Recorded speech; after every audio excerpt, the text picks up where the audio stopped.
This short video is about how to finish off the threads once you've done your quilting. So when you've finished your machine quilting, you've got to the end of the line and you want to cut your thread off, cut your bobbin thread and your top thread to about 6 inches long, because that's really a helpful length. This is the back of the quilt and this is the bobbin thread.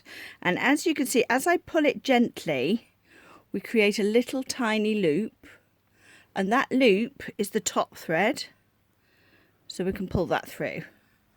Next, take the 2 threads and grab your scissors and trim them to the same length.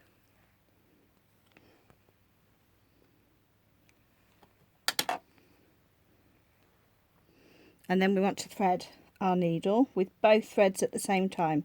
If you've got a self-threading needle, at this point, it's very useful to be able to do that.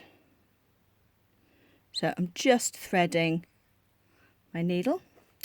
Then we're going to come back to our fabric, and what you want to do is tie a little knot in the end. So we're going to tie a knot, but keep it very close to the fabric. All right, so to move it closer, we want it within about 1/8 of an inch. You can put your needle in it and then you can slide it up and down a little bit.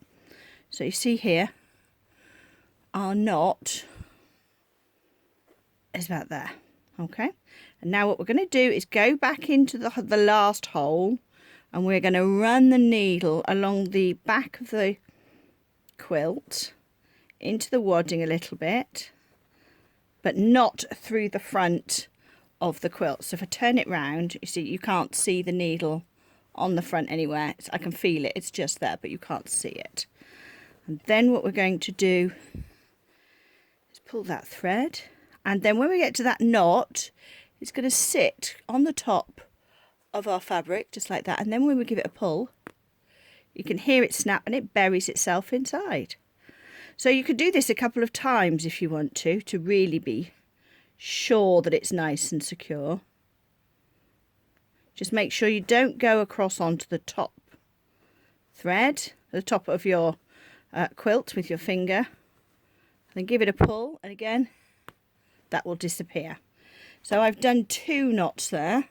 I'm going to grab my scissors, and what you want to do is pull that fabric away from the edge, from the thread, so that when we trim it really close to the fabric, that end is going to snap back inside your quilt there, and you won't see any reminder of it, and you won't have any lumpy bits on the back, and you won't have any denser stitching on the front, because all of your threads are buried in the back.